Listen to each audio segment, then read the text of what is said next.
Welcome, ladies and gents. Chris Andre here. You can find me at BetBoxing on Twitter, or of course you can subscribe to this channel. We've had loads of new subscribers of late. Welcome, guys, to each and every one of you. I appreciate you all, and I've loved the feedback on the Usyk videos and stuff like that, the AJ Usyk videos, the technical breakdowns. Well, today we've got another very detailed technical breakdown. I guess you could call it the other semi-final for the undisputed heavyweight championship. Tyson Fury against Deontay Wilder, the third fight. We're going to get very technical. We're going to bring some footage and show you guys a few key issues that I believe could decide the outcome of this fight. I know what you guys are thinking. Chris, why don't we get to see you today? I know I'm depriving you of this mediocre face. I know it's going to ruin some of your days. I know you guys pine for seeing me. I make your day, right? But unfortunately, today I don't have the camera with me. But like I said, loads of footage to come. So let's get cracking and let's talk about the big one between Tyson Fury and Deontay Wilder. So as most of you are aware, Deontay Wilder likes to really step forward with that jab, pump the jab in, and then whip that right hand around, okay? So he likes to launch himself into the shot, so to speak. And so when Tyson Fury pushed him on the back foot in that second fight, he was unable to set himself. And a lot of people have come up with a narrative that Wilder cannot fight on the back foot. This isn't strictly true. And I'm going to show you a whole bunch of examples here where he actually lines up a guy on the back foot, times him with that right hand and takes him out. However, this only works for Wilder when he's in control of the tempo. That's when his timing works, when he's in control of tempo and distance. And as a result, it's opponents that aren't coming in at a frenetic tempo. They're not feinting their way in. They're not making him have to work just to set his feet. And one of the problems that Wilder has is that when he's on the back foot, his jab isn't a jab. It's a rangefinder. So I'm going to show you what I'm talking about here, right? So you can see at this video clip, the first one is the Luis Ortiz second fight. Ortiz is well positioned here. He's well away from the right hand. You're going to see him walk towards Wilder's right hand in line with that right hand. Now, when I saw this fight live, I knew a knockout was coming instantly. I saw the error that Ortiz made instantly. He stepped into the zone of Wilder's right hand, into the line of it. Now, Wilder, though, if you focus on his jab, there's not much on it. Look, there's nothing there. He's just trying to line him up. He's just trying to time him. He wants that range. Lands that shot. Luis Ortiz goes to sleep. This is the problem that fighters have when they're moving in slowly on Deontay Wilder or at a tempo that he's happy with. He'll use that left hand just to make sure that the distance is correct. You can see it here as well against this opponent. Is that Jason Gavin? But he tries to jump in, and Wilder took half a step back, landed the shot, and took him out. You can see again there, he tries to time up. That first phase attack, Wilder's able to jump back, lead with a power shot, take him out. You can see it here with Artur Szpilka. Now, this was a fight Wilder was losing, right? And what you can see here in this particular exchange is that Wilder throws a throwaway jab, nothing there really. He's just trying to understand distance. Then he literally, essentially lines his head up, puts his left hand on the top of his head just to ensure that he's stabilized as Szpilka tries to come in. Everything is about being at the right distance and the right tempo in order to land that right hand. There's a throwaway jab. There it is on the top of his head, the left hand. In follows the right hand. Szpilka goes to sleep. Nothing on that jab. Then on top of his head, he knows where that head is after that, right? And he follows it up. That's what Deontay Wilder can do. Now, I want you to watch this sequence against Bermane Stiverne. Stiverne, obviously, really fast hands, very slow of foot. And you can see Stiverne's trying to put him under pressure. And Wilder doesn't actually like it when Stiverne's throwing shots. He has that high guard and he wants to get out and maintain that range. But you can see it again here. Look at that left hand. He's not actually throwing it. He's touching Stiverne. You see how he's just touching him with it? He just wants to know the range. I want to know that I can punch through the target with my right hand. Now here, there it is, the high guard. Stiverne's throwing shots. He steps back. Stiverne's now talking to him. And again, come on, give it to me. And again, Wilder, even there where Stiverne's a sitting target, he touches with the left hand first, then he throws the right hand. He needs it as a security blanket, perhaps because he is wild and he rotates so much from the core when he throws that sort of shot that if he misses the right hand, he's potentially not in a great position in order to be able to then re-establish his balance and start throwing off of that. So he wants to ensure that the target is there stabilized. Now, what Fury was able to do in the second fight is dictate the spacing using the tempo of his choosing. And he does this with feints and with his feet, foot feints and shoulder feints. Usyk tends to do it with foot feints as well, but also with his left hand, and he'll dip side, his right hand, and he'll dip side to side on either way as though he's slipping a shot. You're never sure whether he's coming in or not. Fury's is more of a stamp with the lead foot, dropping over the shoulder. You don't know whether he's going to lead with a big jab or whether he's going to come in with a big looping right hand. But what this does is it puts Wilder in a position where, unlike the previous clips we've just seen, he cannot dictate the tempo. He cannot ensure that he's lined up the opponent. I want you to see these. Sometimes they're heavy feints, sometimes they're soft feints. So even the feints aren't consistent. So it makes it harder to read the pattern, kind of like a jab. When a jab's always hard, it's easy to read. Or for the baseball fans out there, when a ball's always a fast ball, or the cricket fans, it's easier for the batter to read. When the tempo's changing and the trajectory's changing, you don't know whether there's a feint coming or a shot. And a lot of people say, well, why do they bite to the feint? The problem is, if you don't bite to the feint, something like this can happen, whereby you get caught with a very big shot coming up now. Bang. So this is what Usyk did with Joshua as well. In the first round, assured that he landed a couple of very stiff backhands. And Joshua then realizes, listen, I've got to react to these feints because this boy can bang harder than I thought he could. So I can't just sit there and eat these shots and say, oh, I'm just going to take it and punch with him. If I'm getting caught flush all night, I'm in trouble. So it forces you to react, and it puts Wilder out of position. And because Wilder's power is on the end of a full extension, in other words, his power is not short power, it's long power. It's not power like Beterbiev or like Canelo. It's a sort of power whereby he has to deliver it at the end of the shot. And so as a result of that, kind of like a torpedo, you could say, before I continued, you see the power of that jab there, snapped his head back. That was a jab that moved his whole body. This is why fighters react to feints. Now, going back to that previous point, imagine you've got a torpedo that has yet to lock onto the target. If it doesn't lock onto the target, it's not going to track the target. So you fire off a torpedo and the submarine then moves. The torpedo can't adapt. And that's kind of like Wilder's delivery of his shot. It's so long, his delivery, and there's so much rotation from the core into it, that it's not like a short little shot where if a guy changes the angle of his head slightly, he can just alter it slightly and still catch him. Once it's delivered like a missile, it's gone. And Fury is able always just to be either at the edge of range, just out of range where he can't be reached. Yeah, see that? Just out of range. See that left hand coming forward from Wilder there? He wants to line up the right hand. Fury keeps his arms up, takes a step back. This is what he's very good at. You see it here too. He's just on the edge of range here, Fury. So he throws that left hand, which we know means he's going to follow up with a right hand from the nipple sort of height. So you know the angle that is coming at. So he has that left hand forward, that long stiff arm from Fury to protect that chin. You see how his chin's covered? And he's going to dip his head to cover, or roll his head, turn his head away to take anything off it and cover the top of his head there. Okay, so this is the issue that Wilder's got. Fury's either just out of range, or is he about to jump in and land with something big, or is he just feinting? And it keeps Wilder guessing. It keeps him incapable of setting his feet, and it keeps him incapable of doing the work that he wants to do. This is something that's going to have to be addressed if Wilder's going to have any success. In fact, I just want to rewind that little bit there, and I want to show you something here. Look at this particular feint that Fury threw. He actually stepped back, and Wilder thought he was stepping in. And by doing that, it made Wilder step back. So they ended up both stepping back. Watch this. Ready? There. You see that? What Fury stepped back with the feint. Wilder thought he was coming in, so he then stepped back. That's the sort of thing Fury does to you. That unpredictability makes it impossible for a guy to consistently set his feet. There were, however, moments where Deontay Wilder had success with that right hand, particularly early in the fight. And this tended to happen when Fury was inactive. There has to be the threat of, am I going to throw a punch? Or if not, I've got to change my angle. I've got to give Wilder different looks. Remember, the reason Wilder uses that left hand the way he does when he's on the back foot is as a rangefinder to stabilize a moving target.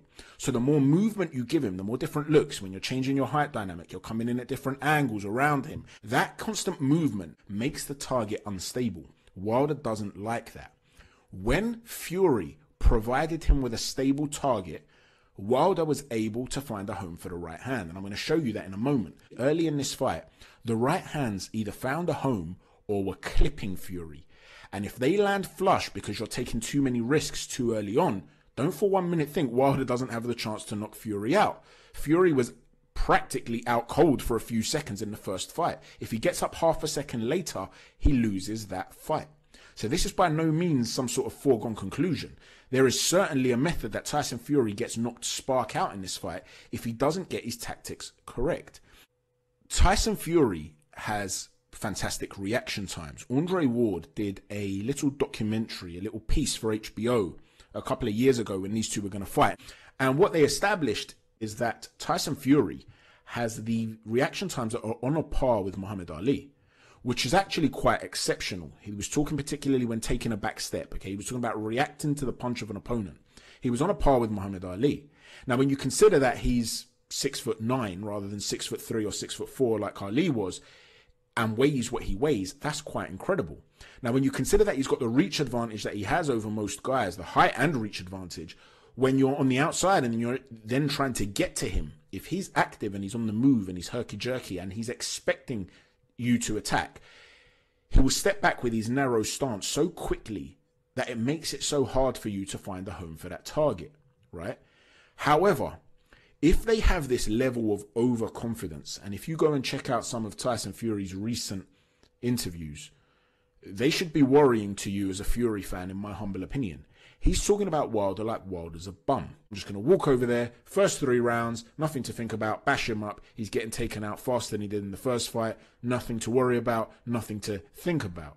Now, when you consider that Fury may very well believe what he says, because the fact of the matter is, it's true. He came back after a long layout when he was in terrible shape, and he outboxed Wilder. He then comes in when he's in much better shape, and he destroys Deontay Wilder.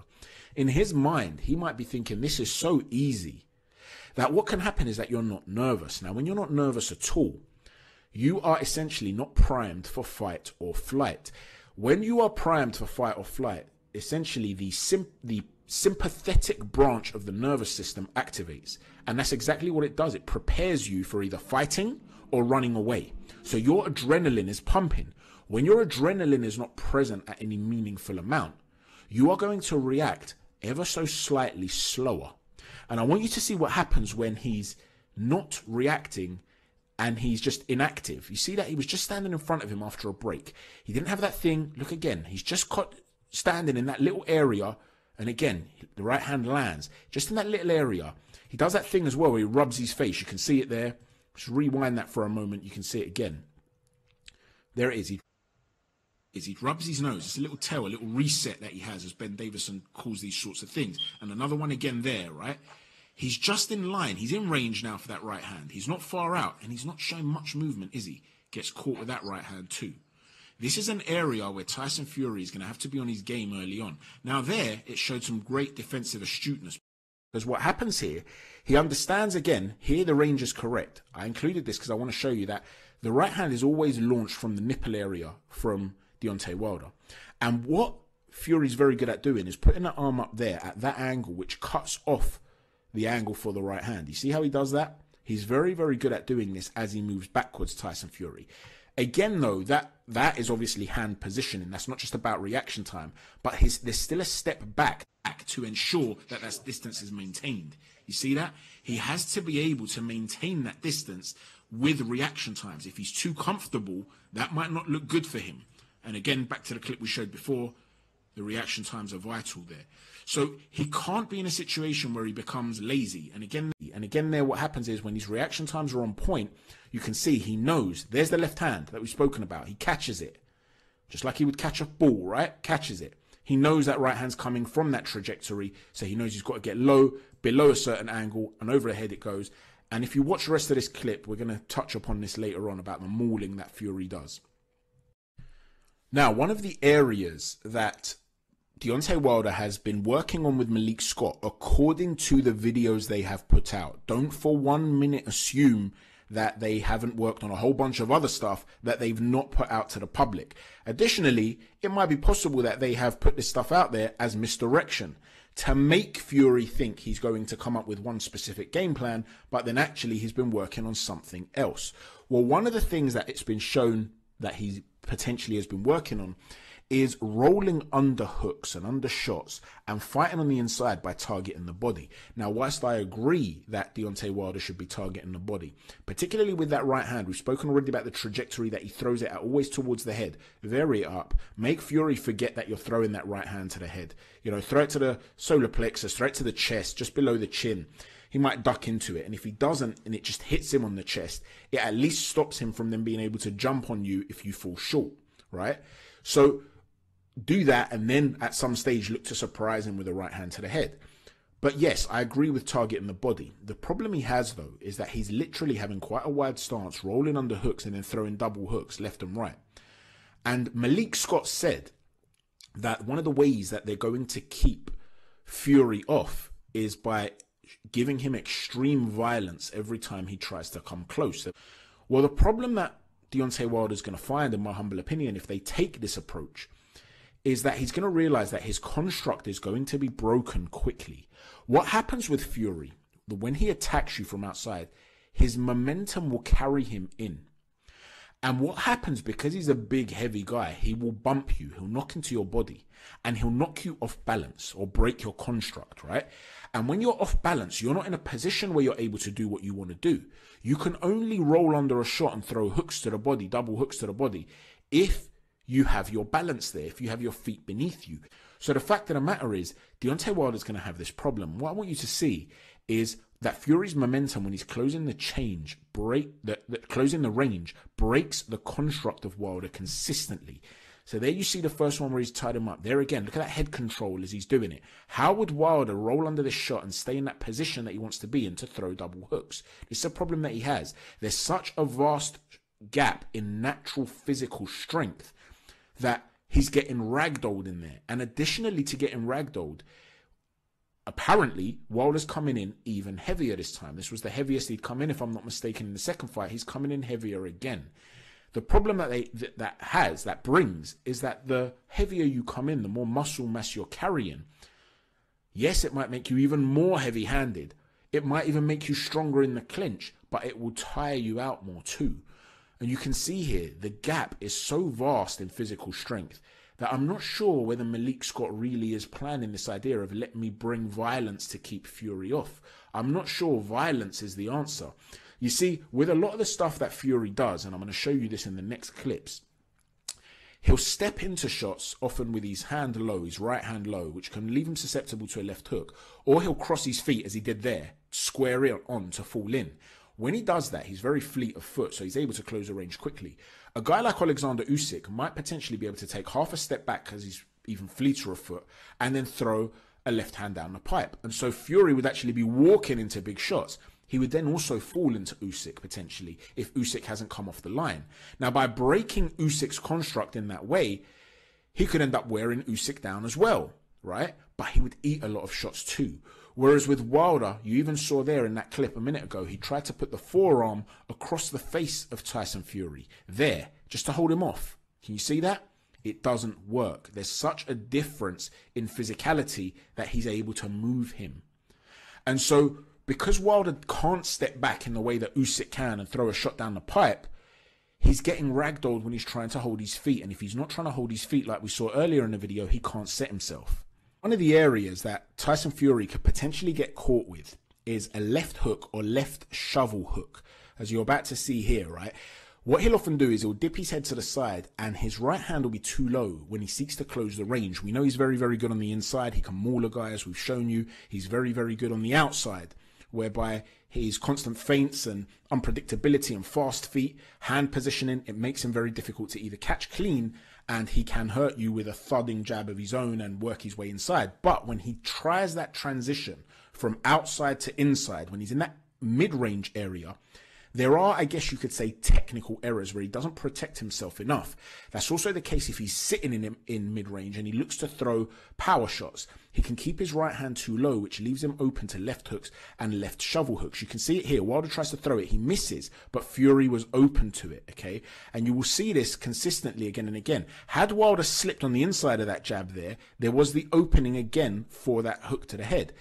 Now, you also see in these scenarios how he swings his arms to such a way that almost caveman-like in a sense, his arms are low, he doesn't protect himself. Look at the way he's stepping in here and his feet are being crossed. The problem Wilder has is that he's not able to set himself and throw shots, but he was open to these shots.